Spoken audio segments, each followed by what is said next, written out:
पर सब्सक्राइब करके bell icon press करें और पाइए एजुकेशन वीडियोस डेली फ्री। नमस्कार दोस्तों, स्वागत है आपका daily one topic by AK YouTube channel पर। आज हम बात करेंगे पार्ट नंबर 64 यानी 64 की। इसमें हम बात करेंगे स्विट्जरलैंड के संविधान की। ठीक है, तो देखिए, इससे पहले हम आपके लिए 63 वीडियो नोट डाल चुके।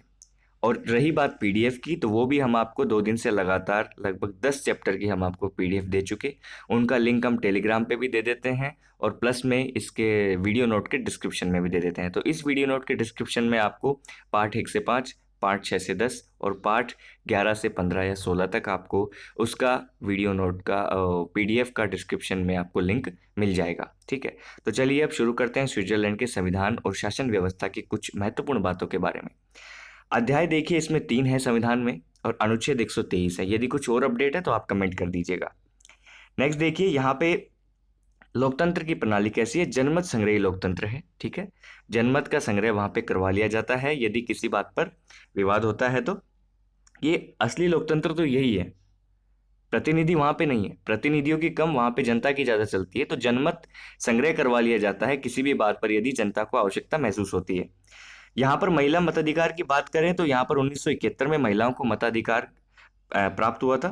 शासन प्रणाली में संसदात्मक और अध्यक्षात्मक प्रणाली दोनों का हम मिश्रित रूप यहाँ पे देख सकते हैं। यहाँ सबसे जो छोटी इकाई है शासन व्यवस्था में वो है कम्यून। ठीक है, वैसे स्विट्जरलैंड कैंटनों में बटा हुआ है और सबसे छोटी इकाई यहाँ पे कम्यून है। राज्य के 4 मूलाधार हैं। यहाँ पे स्विट्जरलैंड में राज्य के 4 मूलाधार हैं। एक तो है उदारवाद, लोकतंत्रवाद, गणतंत्रवाद और संघवाद। ये चारों मूल आधारों के ऊपर राज्य क्या है, टिका हुआ है। स्विट्जरलैंड का संविधान और स्विट्जरलैंड की शासन व्यवस्था टिकी हुई है। अब देखिए, यहाँ जो लोकतंत्र है ना, उसका विशुद्ध रूप पाया जाता है, मतलब प्योर प्योर डेमोक्रेसी यहाँ पे पाई जाती है। प्रत्येक प्रश्न पर नागरिकों का निर्णय ही अंतिम निर्णय होता है। मैंने आपको बताया था जनमत संग्रह, कोई भी प्रश्न उठेगा, कोई भी नई बात उठेगी वहां पे, तो लोगों का, आम लोगों का, जनता का जनमत संग्रह के द्वारा जो निर्णय होगा वही अंतिम निर्णय होगा। किसी भी प्रकार की और संस्था की वहां पे बात नहीं की गई है। सभी संवैधानिक संशोधनों पर जनमत संग्रह जरूरी है, ये आवश्यक है, ये अनिवार्य है। जितने भी संवैधानिक संशोधन होंगे वहां पे जनमत संग्रह आवश्यक होगा। अब मुझे आप कमेंट करके ये बताइए कि क्या भारत में, हमारे देश में ऐसी व्यवस्था है, यस और नो में। चलिए नेक्स्ट देखिए, विशेष बात यह भी है कि स्विट्जरलैंड सदैव गणतंत्र रहा है। क्या रहा है? सदैव गणतंत्र रहा है। वहां कभी भी राजा का शासन नहीं हुआ, राजतंत्र वहां पे कभी भी स्थापित नहीं था। यहां पर स्विट्जरलैंड में संघवाद को संविधान में राजमंडल कहा गया है। संविधान में संघवाद को क्या कहा गया है?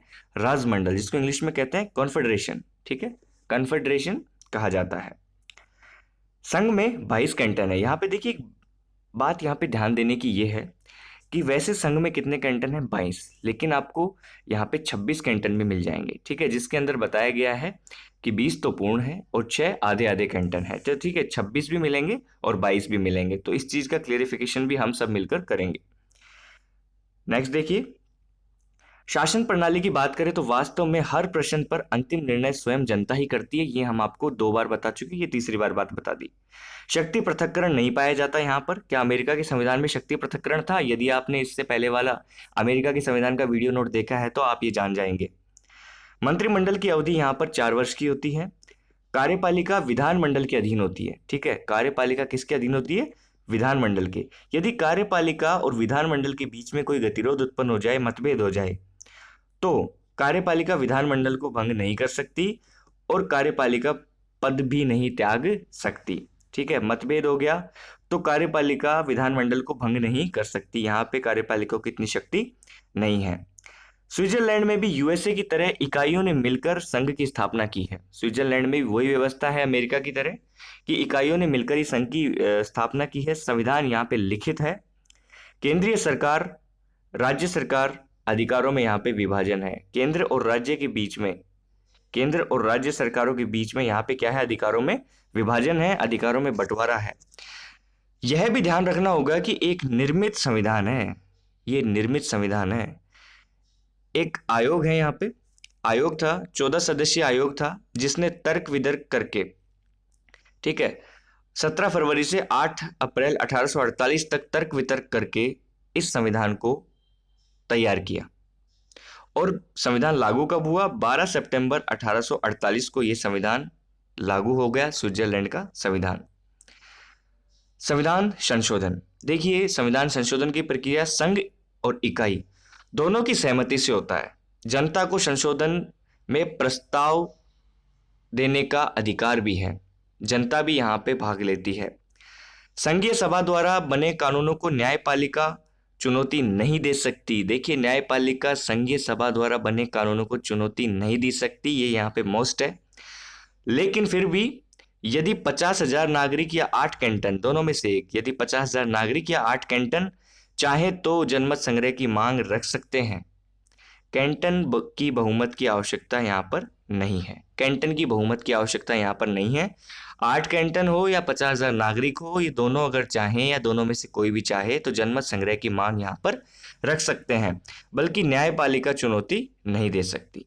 ये भी यहाँ पे व्यवस्था है। यहाँ अवशिष्ट शक्तियां किसको प्राप्त है जी? कैंटनों को। और शक्तियों का बंटवारा वैसे ही है, संघ शक्ति, राज्य शक्ति और अवशिष्ट शक्तियां। कैंटन संघ से अलग नहीं हो सकते। ये कैंटनों को अधिकार नहीं है कि वो संघ से अलग हो जाएं। ठीक है, ये भी वहां पे बाध्यता है। प्रत्येक कैंटन का अपना संविधान है। जैसे हमारे जम्मू कश्मीर का संविधान है, जैसे यूएसए के जो 50 कंट्रीज राज्य थे उनके संविधान था, वैसे यहाँ पे कैंटनों का भी अपना अलग संविधान है। यहाँ व्यक्ति 3 प्रकार की नागरिकता मिली। स्विट्जरलैंड में व्यक्ति को 3 प्रकार से नागरिकता प्राप्त हो रखी है। पहले कम्यून की, जो सबसे छोटी इकाई है, दूसरी राज्यों की जो कैंटन है, और तीसरा संघ सरकार की। तो इन तीनों प्रकार की नागरिकता यहाँ पे संविधान से व्यक्ति को प्राप्त हो रखी है। और विधायिका की बात करें, यहाँ पे उच्च सदन है जो राज्य परिषद है, निम्न सदन है जो संघीय परिषद है। उच्च सदन में 44 सदस्य होते हैं, निम्न सदन में 200 सदस्य होते हैं। मतदान की उम्र की बात करूं तो यहाँ पे मतदाता की उम्र है 20 वर्ष। दोनों सदनों की शक्ति यहाँ पर समान है। ये चीज आप ध्यान में रखिएगा कि स्विट्जरलैंड में राज्य परिषद और संघीय परिषद दोनों की शक्तियों में कोई भिन्नता नहीं है, दोनों की शक्तियां यहाँ पे समान है। नेक्स्ट देखिए, दोनों सदनों के बीच अगर विवाद हो जाए तो संयुक्त बैठक का भी प्रावधान है यहाँ पर। कार्यपालिका संघीय परिषद की बात करें तो बहुल कार्यपालिका होती है। ठीक है, इसमें 7 सदस्य होते हैं और सातों की ही शक्तियां समान हैं। ये बात बहुत स्पेशल है स्विट्जरलैंड के संविधान में। 7 सदस्य हैं, बहुल कार्यपालिका है। बहुल कार्यपालिका इसलिए क्योंकि 7 जो सदस्य हैं, सातों ही अपने आप में एक उच्च स्तर के लीडर हैं, बराबर की शक्तियां हैं, समान हैं। इनका कार्यकाल 4 वर्ष से होता है और एक कैंटन से 2 व्यक्ति नहीं चुने जा सकते। ये संघीय परिषद की बात है। नेक्स्ट देखिए, कार्यपालिका प्रधान विधायिका का विघटन नहीं कर सकता। विधायिका का विघटन कार्यपालिका का प्रधान नहीं कर सकता। कार्यपालिका के विरुद्ध विधायिका अविश्वास प्रस्ताव भी नहीं ला सकती। तो भाई, विधायिका भी अविश्वास प्रस्ताव नहीं ला सकती, तो कार्यपालिका विधायिका का भी विघटन नहीं कर सकता। ठीक है, नेक्स्ट देखिए, न्यायपालिका केवल संघीय न्यायालय है। यहां पर क्या है? केवल संघीय न्यायालय। वह व्यक्ति जो राष्ट्रीय परिषद का सदस्य चुना जाए इतनी योग्यता रखे कि वह न्यायाधीश बनाया जा सकता है। यदि कोई व्यक्ति राष्ट्रीय परिषद का सदस्य चुना जाता है तो उसमें वो योग्यता है कि वो न्यायाधीश भी बनाया जा सकता है। ये योग्यता के बारे में बताया है। न्यायालय संविधान का संरक्षक नहीं है। यहां पर स्विट्जरलैंड में न्यायालय संविधान का संरक्षक नहीं है। न्यायिक पुनरावलोकन की व्यवस्था भी यहाँ पर नहीं है। यहाँ पर जनमत संग्रही लोकतंत्र है और 2 प्रकार से जनमत संग्रही करवाया जाता है, एक तो अनिवार्य और एक वैकल्पिक। ठीक है, अनिवार्य में तो मतलब ये जरूरी ही है, और वैकल्पिक में करवा भी सकते हैं और नहीं भी। तो दोस्तों, स्विट्जरलैंड के संविधान में इतना ही। इससे बचा कुचा जो भी होगा मैं समेटने की कोशिश करूंगा। मुझे पता है इसमें बहुत सारी चीज़ें छूटी हैं जिनको मैं वन लाइनर के लिए आपके लेकर आऊंगा अच्छे से तैयार करके। तो वीडियो नोट आपको कैसा लगा? लाइक करते जाइए, शेयर करते जाइए, और सब्सक्राइब नहीं किया है तो मेरे दोस्त सब्सक्राइब करके बेल आइकन प्रेस कर लो। वीडियो नोट देखने के लिए धन्यवाद।